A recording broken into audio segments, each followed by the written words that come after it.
Buenos días, señor. Buenos días, señor presidente.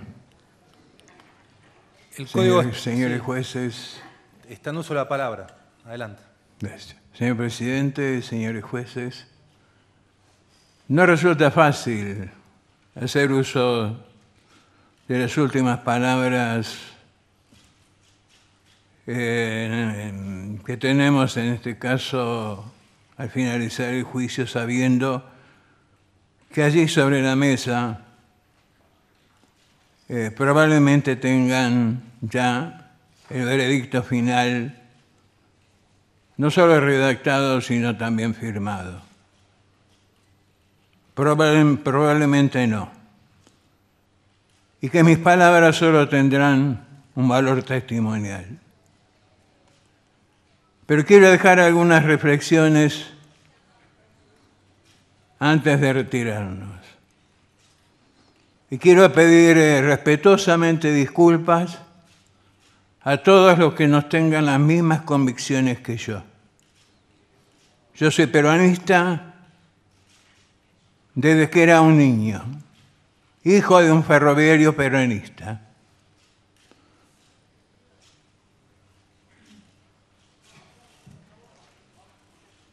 Y quiero recordar, con el solo mérito del dato histórico, sin ninguna intencionalidad política, ni ningún interés en lesionar el pensamiento de cada uno de ustedes. Hace 60 años aproximadamente, al calor de la lucha de la resistencia peronista por el retorno del general Perón a la patria y al poder,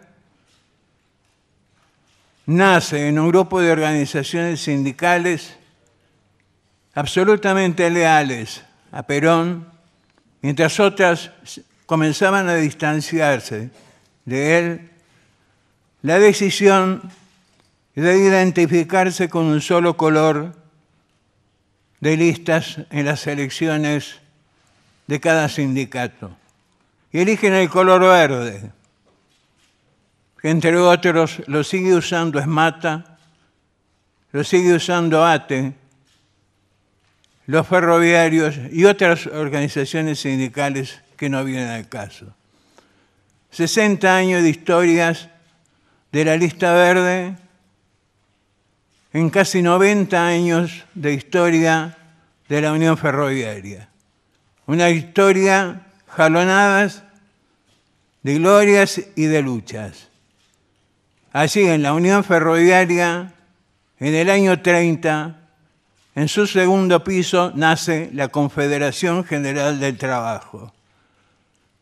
Y su primer secretario general es un ferroviario, Antonio Tramonti, entonces presidente de la Unión Ferroviaria. Funciona hasta que se divide, años después, en dos CGT, una historia que no es necesario que yo siga contando. Y hace 30 años que la lista verde, después de la vergonzosa derrota de los militares en Malvinas, estamos en la Unión Ferroviaria. En ese momento, compartiendo la conducción con otras listas, como la lista rosa de radicales y socialistas, la lista azul y la lista blanca, que expresaban otras ideas peronistas.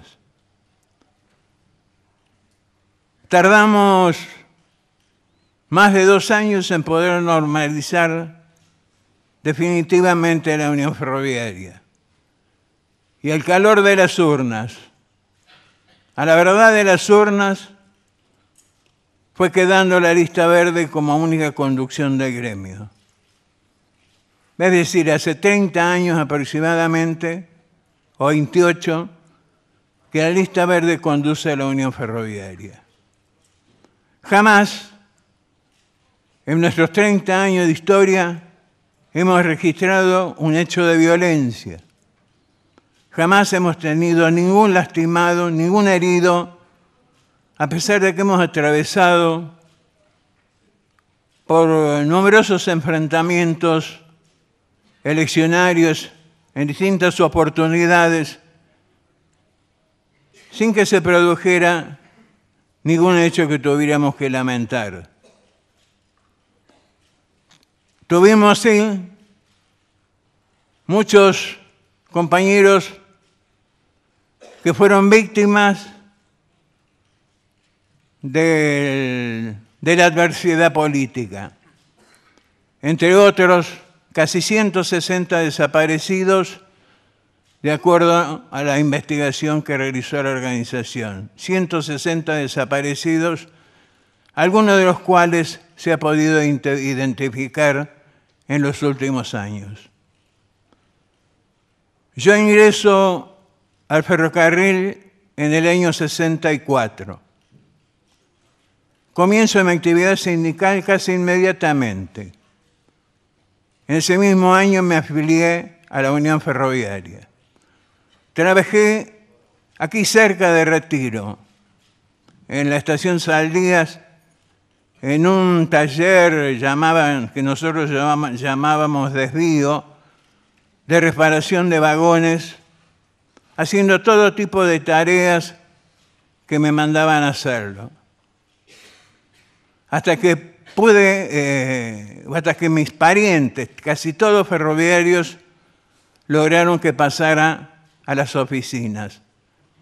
A las oficinas aquí, en este edificio, que llamábamos Maipú 4, donde funcionaba la Administración General del Ferrocarril Belgrano,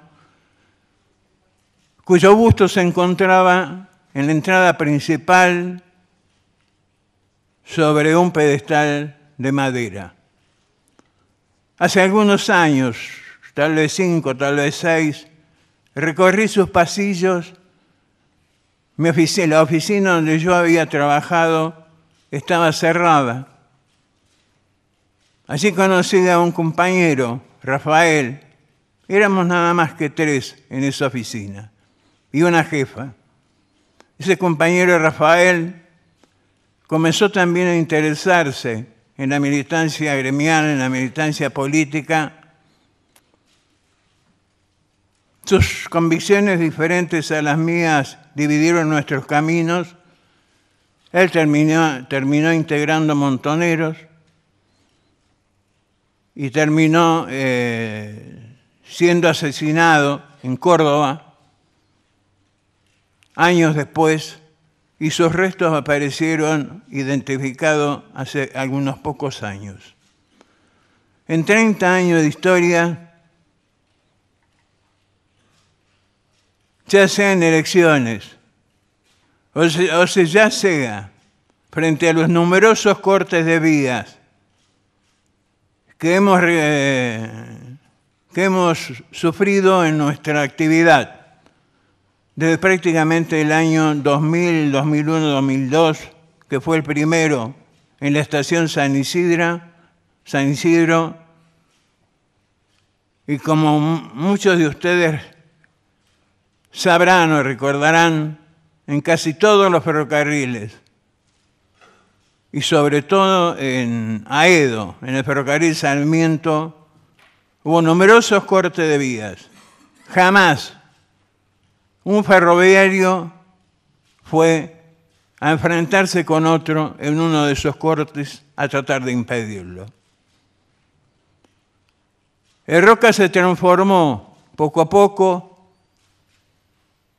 en la víctima de todos los cortes de vía que todas las organizaciones sociales registraban. Pocos recordarán, o pocos sabrán, de todas las oportunidades en que fueron cortadas las vías simplemente porque se cortaba la luz en una villa miseria. O tal vez algunos recuerde los cortes de vía que se efectuaban por organizaciones sociales, exigiendo trabajo, exigiendo dinero, exigiendo bolsas de comida. Jamás tuvimos un enfrentamiento. Jamás hubo una víctima que lamentar. Mientras tanto, los cortes de vía en otros ferrocarriles seguían registrándose. Pero fue tanto el hartazgo de nuestros compañeros en el ferrocarril Roca, de que tantas veces nos cortaran la vía, cada vez que había un reclamo o cada vez que había una demanda, tenga que ver con los ferroviarios o no tenga que ver. ¿Cuántas veces el movimiento que en ese momento encabezaba un dinámico Castel cortaba las vías exigiendo comida, exigiendo dinero, exigiendo puestos de trabajo? Nosotros lo único que hacíamos era avisarles a las autoridades que exigíamos que se cumpliera, exigíamos que se cumpliera el convenio colectivo de trabajo, que se cumpliera lo que le correspondía al gremio.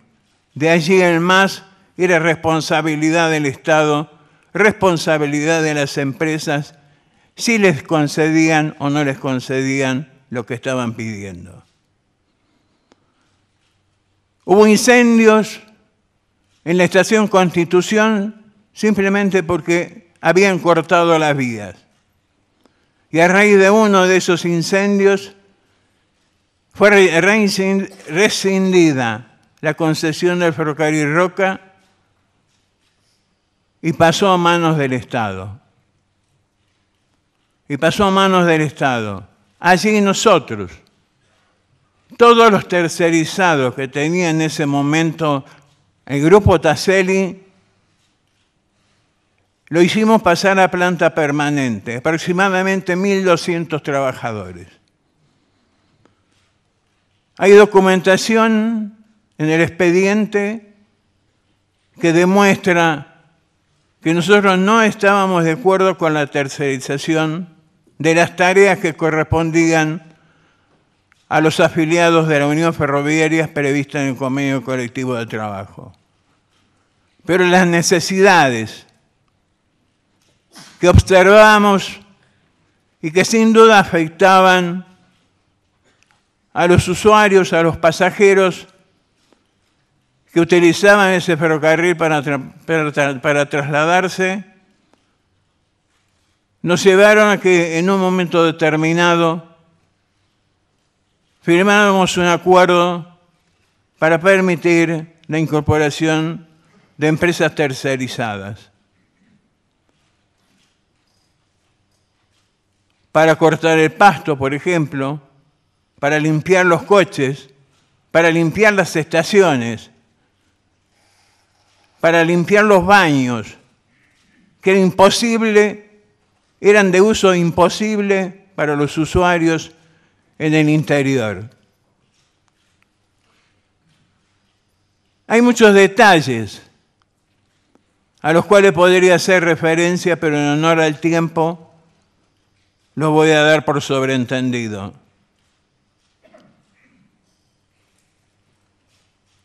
Jamás imaginábamos que iba a suceder un 20 de octubre del 2010, porque jamás fue la filosofía de la organización sindical enfrentar los cortes de vía, y mucho menos que tuviéramos como resultado una desgraciada víctima que nosotros hemos lamentado profundamente que se produjera. La bala que rozó el corazón de quien también rozó el corazón de todos los ferroviarios y en particular el mío. Jamás se nos hubiera ocurrido a ninguno de nosotros, después de 30 años de estar al frente de la organización sindical, de promover un hecho de esta naturaleza, confiado en el adelanto que le había efectuado el secretario de Transporte el día anterior durante la tarde para que se ocupara el Estado de impedir el corte de vía. Convencido que nuestros compañeros iban a esperar que el Estado se ocupara de impedir ese corte de vía.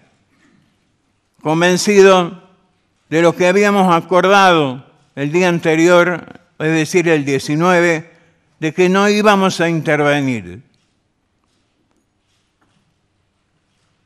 Yo estaba como un imbécil ese día 20 en mi oficina, como casi todos los días, revisando, distribuyendo correspondencia, firmando documentación y sobre todo firmando cheques del sindicato y de la mutual, de lo que dependía el préstamo de numerosos compañeros, que a veces era para comprar de urgencia un remedio para su familia.